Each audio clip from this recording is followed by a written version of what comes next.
یمن اپنا دھیان یامین سے ہٹاتا اس کو جانب کیے بولا، کیونکہ آپ کا ایٹیٹیوڈ یہی بتا رہا ہے۔ شاذل نے غور سے یامین کو دیکھ کر اس سے کہا، ایسی بات نہیں، میں نے آپ کو پہچان لیا تھا، شاذل شاہ نام ہے نا آپ کا؟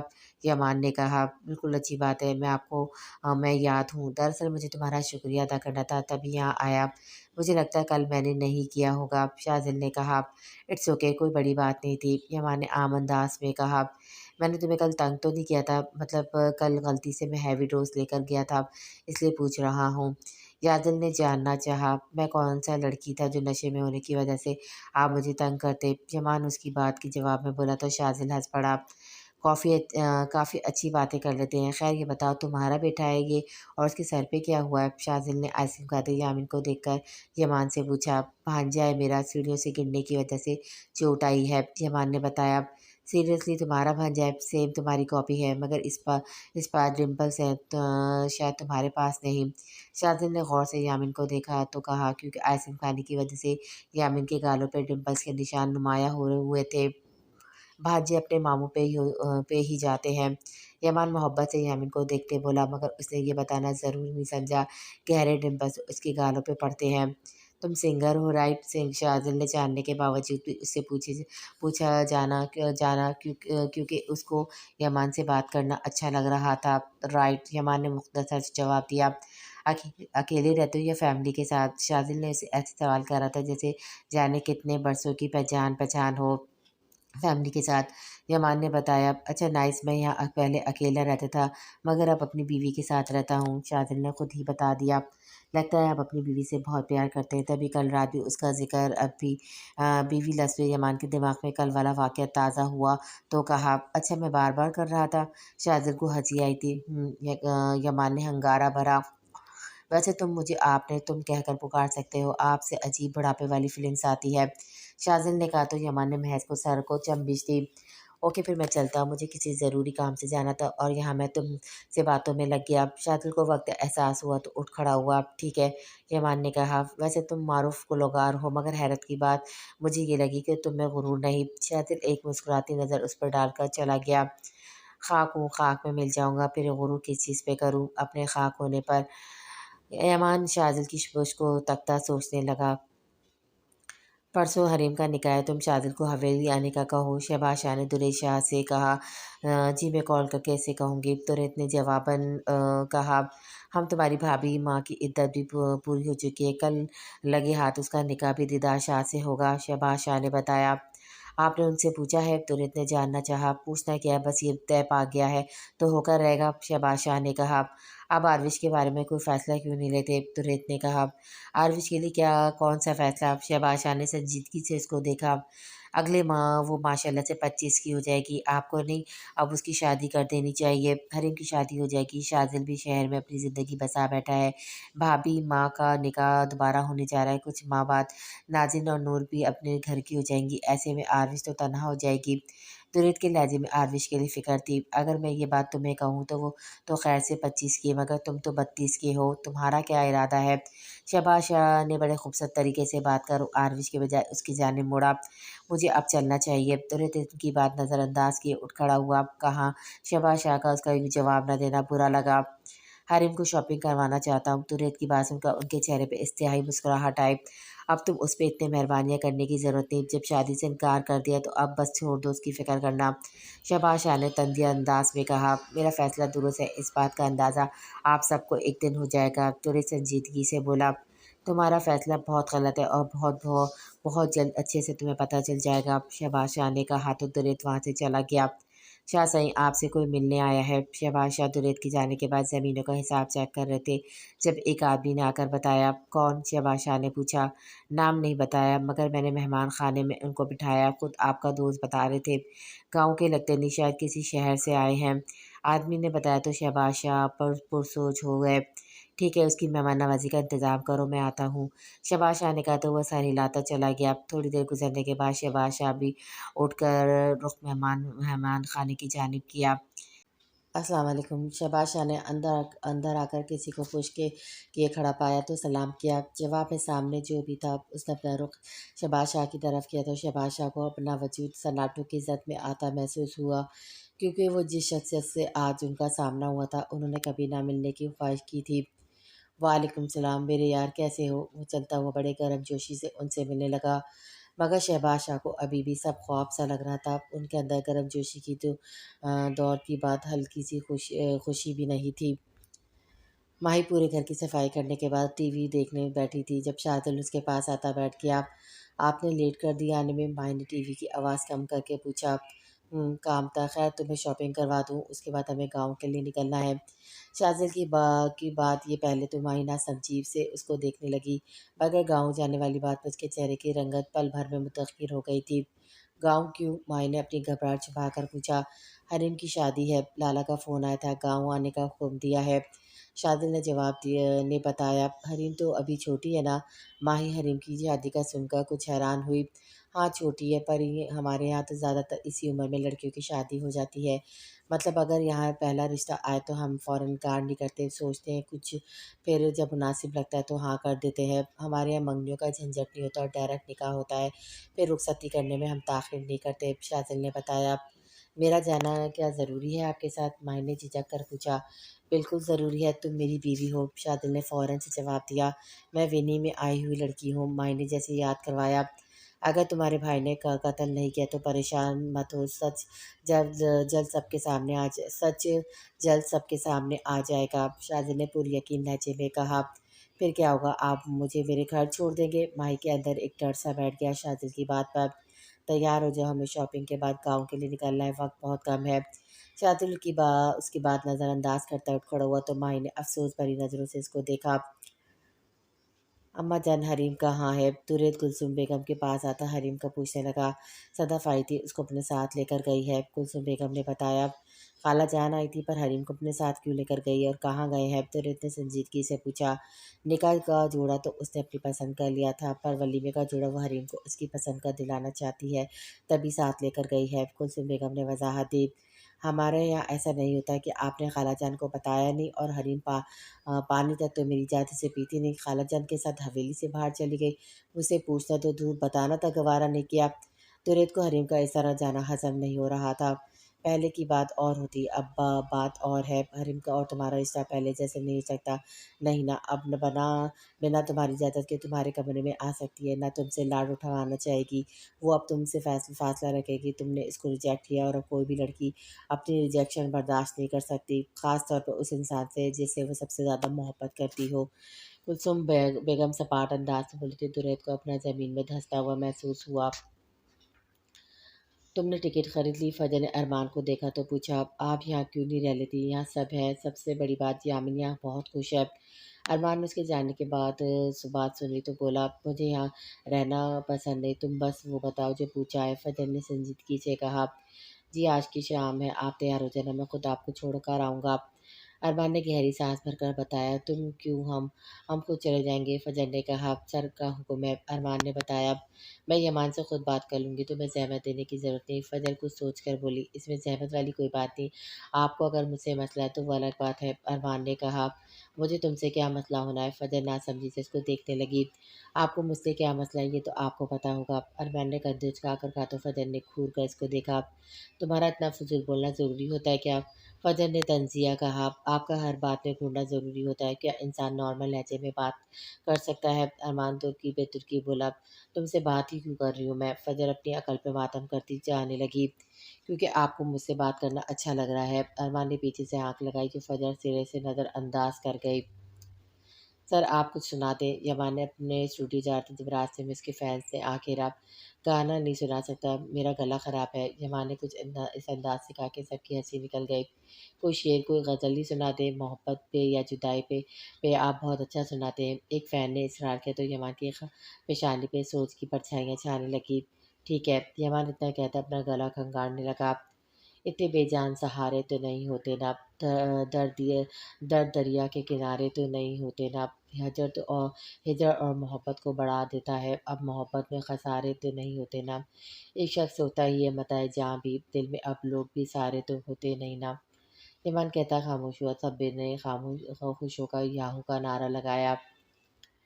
کس سے پوچھ کر تم خالہ جان کے پاس گئی تھی؟ حریم گھر واپس آئی تو دريد نے سخت لہجے میں اس سے پوچھا۔ ہم آپ کے جواب دے نہیں، حریم نے بے رخی سے کہا۔ حریم بدتمیزی مت کرو، دريد نے ٹوکا۔ ہمیں آپ سے بات نہیں کرنی۔ حریم اپنے لہجے میں ناگواری سا موئے بولی تو دريد دنگ سا رہ گیا۔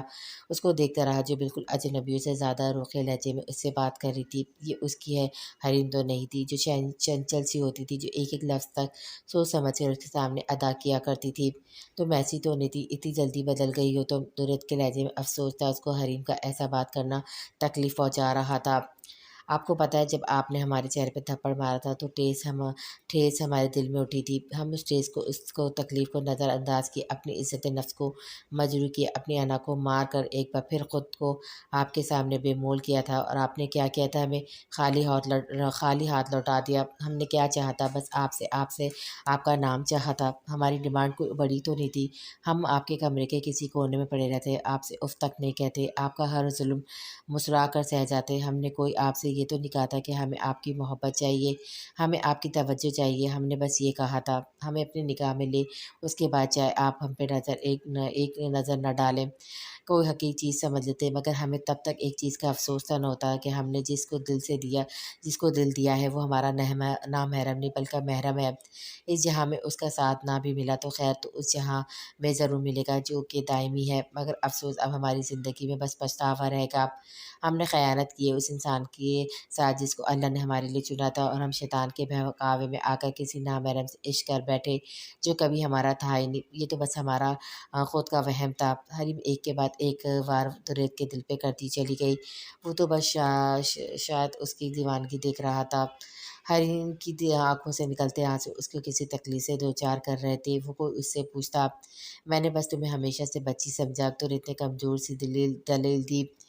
کاش آپ ہمیں جذبات رکھنے والا انسان بھی سمجھتے۔ آپ کو پتہ ہے وقت آنے پہ جب آپ کو آپ کی زیادتی کا احساس ہوگا اور آپ ہمارے پاس آ کر شادی کی پیشکش رکھیں گے تو خدا کی قسم ہم انکار کر دیں گے، کیونکہ ہم ان میں سے نہیں جو ایک ہی پتھر سے بار بار ٹھوکر کھاتے رہے۔ حریم بے دردی سے اپنا آنسو صاف کرتی وہاں رکی نہیں تھی۔ پیچھے زریشا کو ایسا لگ رہا تھا جیسے وہ زوردار تماچا مار کر اپنے تھپڑ کا حساب برابر کر گئی ہو۔ اپنے کمرے میں آ کر اس نے کھینچ کر اپنا حجاب اتارا اور بایا اتار کر نیچے پھینک دیا۔ دريد کے سامنے تو وہ اپنے اندر کا غبار نکال آئی تھی، مگر اب اس کو خود پہ انتہا کا غصہ آ رہا تھا۔ وہ پاگلوں کی طرح در پہ در خود کو تھپڑ مارنے لگی۔ کیوں اتنی باتیں سنائی ہم نے انہیں؟ کیا ہماری محبت ایسی ہے ذلیل کرنے والی؟ آخر کیوں ہمارے دل نے ہمیں رسوا کر دیا؟ کیوں ہم نے اس کی سنی؟ کیوں؟ حریم زور سے اپنا گال پہ تھپڑ مار کر خود پہ غصہ اتارنے لگی۔ ہمیں آپ سے محبت کبھی نہیں ہوتی اگر آپ ہمیں اتنی محبت نہ دیتے۔ حریم تصور میں اس کی مخاطب ہوتی رو پڑی۔ دلاور شہباز شاہ کی آواز میں لڑکڑاہٹ واضح تھی۔ ان کو یقین نہیں آ رہا تھا اتنے سالوں بعد وہ دلاور خان سے مل پائیں گے۔ بہت سال گزر گئے تمہاری تلاش میں، ہم آپس میں جگری یار تھے، مگر تم نے کبھی مجھے اپنے گاؤں کا نام تک نہیں بتایا، نہ ہی رابطہ جس سے تمہارا پوچھتا۔ سب لا علمی کا اظہار کرتے۔ دلاور خان ان کے گلے ملتے پرجوش آواز میں بولے تو ان کی آواز میں کھنک سی تھی، چہرہ خوشی کے مارے چمک رہا تھا۔ ان کے برعکس شہباز شاہ کا جیسے سارا خون چہرے پر سمٹ سا گیا ہو۔ شاہ تمہیں مجھے دیکھ کر خوشی نہیں ہوئی کیا؟ دلاور خان ان کی خاموشی نوٹ کیے پوچھا۔ ایسی بات نہیں، بس اتنے سالوں بعد یوں اچانک تمہیں دیکھ کر بس حیران سا ہو گیا ہوں۔ شہباز شاہ اپنی حالت پہ قابو کیے بولے، بس دیکھ لو میں نے تمہیں تلاش کر لیا۔ دلاور خان شرارت سے کہا، بیٹھو۔ شہباز شاہ نے بیٹھنے کا اشارہ کیا۔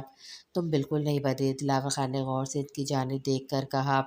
کیسے آنا ہوا؟ شہباز شاہ نے کسی فالتو بات کو طویل نہ دی، سیدھا اصل بات پہ آئے۔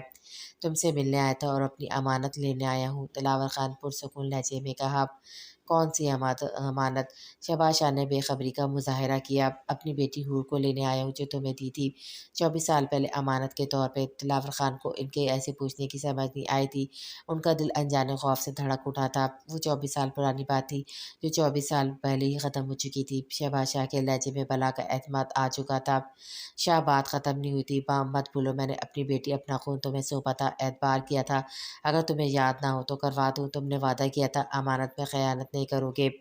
دلاور خان کو غصہ آ گیا تھا، پٹھان کا خون جوش میں آ رہا ہے۔